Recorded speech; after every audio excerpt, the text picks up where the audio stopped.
கர்த்தராகிய இயேசு நாமத்தில் இந்த மாதத்தின் முதல் தேதி காலையில் உங்களை யாவரை அன்புடன் வரவேற்கிறோம். இந்த காலையில் நாம் தியானத்துக்காக எடுத்துக்கொண்ட வேத பகுதி 1 சாமுவேல் புஸ்தகம் 16ஆம் அதிகாரம் 3வது வசனத்தை எடுத்துக்கொள்ளலாம்.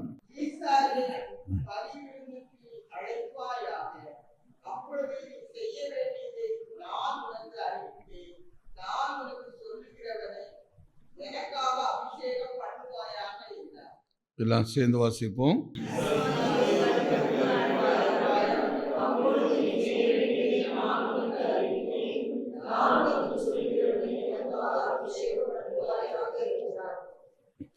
நான் உனக்கு சொல்லுகிறவனை எனக்காக அபிஷேகம் பண்ணுவாயாக என்றார். எல்லாத்தையும் சொல்லுவோம். நான் உனக்கு சொல்லுகிறவனை எனக்காக அபிஷேகம் பண்ணுவாயாக. பொதுவாக வழக்கப்படி இல்லாமல் இந்த நாளில் தேவனுடைய ஒரு வார்த்தை. அதனால் இது ஒரு மாதத்தின் முதல் தேதி, அது ஸ்தோத்திர ஆராதனையாக தான். அந்த வாக்குத்தத்தன்னு சொல்வதை விட ஸ்தோத்திர ஆராதனை. ஒவ்வொரு மாதத்தையும் முடித்து ஒரு மாதத்துக்கு போகும்போது தேவனுக்கு நன்றி செலுத்துகிற ஒரு ஆராதனையாக தேவன் நமக்கு இந்த ஆராதனையை ஆசீர்வதித்தக்காக எத்தனை நன்றி செலுத்துகிறீங்க. அதனால் இந்த முதல் நல்லா பாடி ஆண்டு ஸ்தோத்திரம் பண்ணணும். முதல் நன்றி செலுத்துதல் ரொம்ப அவசியம். நன்றி செலுத்தாமல் இருக்கவே கூடாது. நன்றி செலுத்தாமல் இருக்கக்கூடாது. நன்றி செலுத்தும் போது தான் தேவன் நம்மோடு பேசுகிறவர். முதல்ல அவரை கனப்படுத்தணும். அவரை நாம் கனப்படுத்தணும். ஆண்டவரே, ஒரு புது மாதம் எங்களுக்கு கொடுத்திருக்கிறீர், அதற்காக நான் நன்றி செலுத்த வந்திருக்கிறேன். இந்த நாளில் நாம் இந்த வாசித்த வேத பகுதி நல்லா தெரிந்த ஒரு பகுதி தான். இதில் ஒரு காரியத்தை நமக்கு ஒரு ஆவிக்குரிய நிலையில் ஒரு விடுதலைக்காகவும் ஒரு பெரிய ஆசீர்வாதத்தை வைத்திருக்கிற ஒரு அனுபவங்களை அதை நாம் பார்க்க முடியும். பாருங்கள். நான் உனக்கு சொல்லுகிறவனை எனக்காக அபிஷேகம் பண்ணுவாயாக என்றார். சாமுவேல் என்கிற தேவ மனிதனிடத்தில் தேவன் 2வது முறையாக சொன்ன ஒரு காரியம் இது. 2வது முறையாக. முதல்ல ஒரு மனிதனை சொன்னார், நீ போய் இன்ன மனிதனை நினைச்சு கொம்பில் தைலத்தை ஊற்றி கொண்டு போய் அபிஷேகம் பண்ணி என்று சவுல் என்கிற முதல் ஒரு மனிதனை அபிஷேகம் பண்ணினார். ஆனால் அந்த முதல் மனிதனுக்கு பெற்ற அபிஷேகத்தையும் அவன் தேவ திட்டத்தையும் தேவ சித்தத்தையும் செய்யாதபடிக்கு அவன் தவறிவிட்டபடியினால் தேவன் 2வது முறையும் சாமுவேல் இடத்துல பேசுகிறார். இப்பொழுது நான் உனக்கு காண்பிக்கிற இந்த மனிதனை நீ போய் அபிஷேகம் பண்ணு என்று சொல்கிறார். ஏன் அவர் அபிஷேகத்தை குறித்து சொல்கிறார்? ஒரே ஒரு வார்த்தை சொல்லிட்டு போயிருக்கலாம், நீ தான் அடுத்து இந்த ராஜா என்று. இல்லை. ஆனால் அபிஷேகத்துக்கு ஒரு பெரிய பலன் இருக்குது, ஒரு வல்லமை இருக்கிறது. ஆனால் தான் அந்த அபிஷேகம் ஒரு மனிதன் மேலே ஊற்றப்பட்டது நிறைய விஷயம் இருக்குது. இந்த காலையில் சில அனுபவங்களை மட்டும் சொல்லிட்டு நாளைக்கு கர்த்தருக்கு சித்தமான அதை நல்லா தியானிக்கலாம். அந்த காரியத்தை கவனித்து பாருங்க. அபிஷேகத்துக்கு இருக்கிற ஒரு பெரிதான ஒரு வல்லமை என்ன தெரியுமா? அது கட்டப்பட்டவனை விடுதலை ஆக்குகிறது. கட்டப்பட்டவனை என்ன செய்யறது? விடுதலை கொடுக்கிறது. கட்டப்பட்டிருக்கிறதுன்னு சொன்னால் யாரோ என்ன ஒரு போஸ்டர் பிடிச்சி கட்டி வைத்திருக்கிறாங்க அப்படி இல்லை. சிந்தை அளவில் கட்டப்பட்டிருக்கிற நாம் உணர்வில் கட்டப்பட்டிருக்கிறோம், செயலில் கட்டப்பட்டிருக்கிறோம். அதனால இதை தான் ஒரே வார்த்தை சொல், நிர்விசாரம் என்கிற ஒரு ஆவி. நிர்விசாரம் என்கிற ஒரு ஆவி. காலையில் எழுந்து கர்த்தரை தேடுவதற்கு கூட முடியாத அளவுக்கு கண்கள் கூட சிலது கட்டப்பட்டிருக்கிறது. இருக்கிறதா இல்லையா? இதை எப்படி சொல்கிறது வேதம்? கணநித்திரை என்கிற ஆவி. கணநித்திரை என்கிற ஒரு ஆவி ஒரு மனுஷனுக்குள்ள வாசம் பண்ணுகிறது என்றால் அந்த ஆவியை அவனை துரத்தப்படுவதற்கு அவனுக்கு தேவைப்படுகிறது பரிசுத்த ஆவியானவர் என்கிற அபிஷேகம் நமக்கு தேவைப்படுகிறது. பரிசுத்த ஆவியானவர் என்கிற ஒரு அபிஷேகம் நமக்கு தேவைப்படுகிறது. அதனால தான் புதிய ஏற்பாட்டில் சொல்லும்போது ஒரு மனுஷனுடைய கண் தெளிவாக இருந்தால் அவனுடைய சரீரம் முழுவதும் எப்படி இருக்குமா? வெளிச்சமாக இருக்குமா.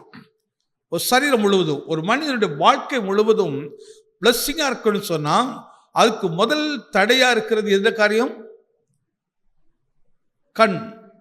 அதான் சொல்கிறார், ஒரு மனிதனுடைய கண் விடுதலை அடையணும், விடுதலை அடையணும். ஆனால் இது நமக்கே தெரியும், ஆனாலும் அதை நாம் மேற்கொள்ள மாட்டோம். நமக்கே புரியும், ஆனாலும் அதோடு போராட மாட்டோம். ஏன் போராட முடியலைன்னு சொன்னால் நமக்குள்ள என்ன இல்லை? பரிசுத்த ஆவியானவருடைய அபிஷேகம் நம்ம மேல இல்லை. அதனால தான் அபிஷேகம் நுகங்களை முறிக்குன்னு சொல்கிறாரு. மாதம் மாதம் கடந்து போறதில்ல, ஒவ்வொரு மாதத்துக்கும் ஒவ்வொரு மாதம் நமக்குள்ள வளர்ச்சி என்ன, நம்முடைய மேன்மை என்ன அடைந்திருக்கிறோம், என்ன மேன்மை பெற்றிருக்கிறோம் இந்த மாதத்தில் கவனித்து கவனித்து நம்மை பூரணத்தை நோக்கி கடந்து போகணும். ஒரு ஊழியத்துக்கு ஒரு நோக்கம் இருக்கும் என்று சொன்னால் ஒவ்வொரு ஊழியத்துக்கு ஒரு காரியத்துக்கும் சொல்லுவார். என்னைக்கு பொறுத்தவரையில் இந்த ஊழியத்துக்கு ஒருத்தர் கேட்டான், நான் பூரணம் அடைய வேண்டும் என்பதுதான். சபையானது பூரணத்தை நோக்கி வளர்ச்சி அடைய வேண்டும் என்றார் என்பதுதான். பூரணம் இல்லாவிட்டால், அந்த வளர்ச்சி இல்லாவிட்டால் அதனுடைய முடிவு எப்படி இருக்குன்னு பின்னாட்கள் சொல்கிறேன். இன்னைக்கு இந்த காலை நமக்கு ஒரு தரிசனம் வேணும். ஆண்டவரே, என் மேலே ஒரு பரிசுத்த ஆவியானுடைய அபிஷேகம் தேவை. இப்போ உடனே அப்படியானால் பரிசுத்த ஆவி பெற்றவர்கள் எல்லாம் எப்படி இருக்கிறாங்கய்யா? நீங்கள் இப்படிலாம் விழுந்து போனவங்களெல்லாம் நோக்கி பார்க்காதீங்க, சாட்சி இல்லாதவங்களை நோக்கி பார்க்காதீங்க. அவர்களை நீங்கள் முன்னாடி வைப்பீங்கனால் அது பிசாசுடைய பெரிய தந்திரம். யாரை பார்க்க வேண்டும்? ஜெயிக்கிறவர்களை பார்க்க வேண்டும். சாட்சி உள்ளவர்களை முன்னாடி நிறுத்தி பார்க்கணும். எனக்கும் நான் முன்னாடி 2 விஷயம் இருந்துக்கிட்டே இருக்கும். நீங்கள் ஒரு காரியத்தை செய்யணும்னு நினைக்கும் போது ஒன்று செய்யாமல் போனால் அப்படின்னு ஒரு கேள்வி வரும், இப்படி நடக்காமல் போனா அப்படின்னு. ஆவியோட நடத்திப்பு அப்படி இல்லை. செய் என்று சொன்னால் செய். இந்த இடத்த எப்படி சொல்ற பாருங்க, நான் உனக்கு காண்பிக்கும் இந்த மனுஷன் என்ன செய்ய அபிஷேகம் பண்ணு. ஒரே வழிதான்.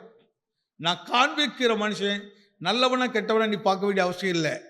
அவர் எப்படிப்பட்டவர் என்று பார்க்க வேண்டிய உனக்கு அவசியம் இல்லை. நான் சொல்றேன், நீ என்ன செய்ய, போ, அவனை அபிஷேகம் பண்ணு. இந்த சம்பவம் நமக்கு எல்லாம் தெரியும். போகிறார், தேடுகிறார், வீட்டை கண்டுபிடிக்கிறார். கண்டுபிடித்த உடனே அந்த இடத்துல போய் கேட்கிறார், உன்னுடைய பிள்ளைகள் என்ன? நீ ஒவ்வொரு பிள்ளைகளாக வருகிறார்கள். அந்த அபிஷேகம் எப்படி வேலை செய்து பாருங்க. 1000 பேர் அந்த இடத்துல நின்றாலும் தேவன் தெரிந்து கொள்ளப்பட்டவன் தனி மனிதனாக தெரிவான். இந்த பூமியில எவ்வளவு பேர் இருந்தாலும் அபிஷேகிக்கப்பட்ட மனிதர்கள், தேவனால் அபிஷேகம் பண்ணப்பட்டவர்கள். அதனால தான் நம்ம ஆண்டு கேட்க வேண்டியது, ஆண்டவரே நீர் என்ன அபிஷேகம் பண்ணோம், நீர் என்ன செய்யும், அபிஷேகம் பண்ணோம். என் குடும்பத்தில் என்ன அபிஷேகம் பண்ணுங்க, என் பாத்திரத்தை நிரப்புங்க. அந்த பரிசுத்த ஆவியோட அபிஷேகத்தில் அவ்வளோ பெரிய விடுதலை இருக்குது, அவ்வளோ பெரிய வல்லம் இருக்குது.